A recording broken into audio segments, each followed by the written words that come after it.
A $10,000 listing, confirmed, inspected, ready to buy. Now comes a question almost no Akiya guide actually answers.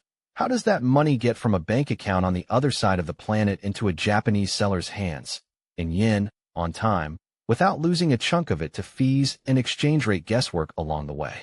Japanese property transactions settle in yen, full stop, regardless of what currency the buyer is thinking in.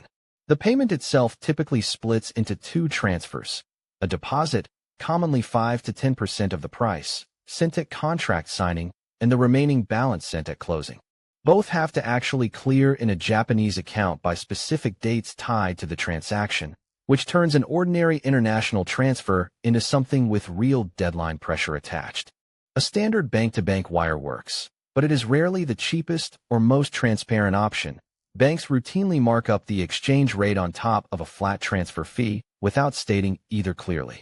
Dedicated international transfer services exist specifically to compete with that.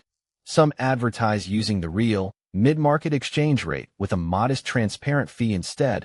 Others focus on large-sum transfers where the savings compound the most, and at least one Japan-focused option charges a flat fee per transfer regardless of amount.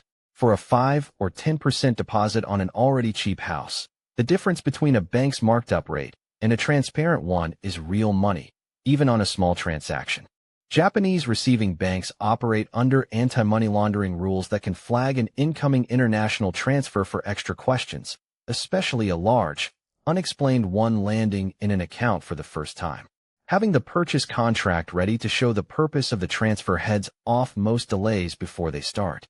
And because the yen value of an incoming foreign currency transfer is set by the exchange rate on the actual day it is received, not the day it was sent, timing a transfer around a favorable rate is a real, if imprecise, lever, not a superstition.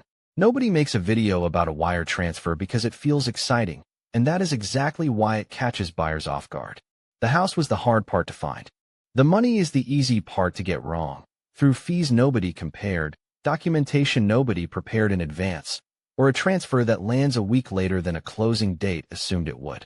Sort out how the yen actually gets there before the deposit is due, not while it's overdue.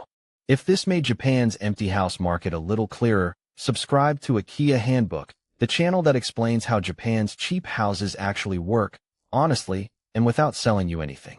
There is also a free guide waiting in the description, the Akiya Buyer's Starter Guide, how to buy a cheap house in Japan without getting burned. 11 chapters on the truth about so-called free houses, the hidden costs, and who should not buy. No hype, and completely free. The link is below. Thanks for watching.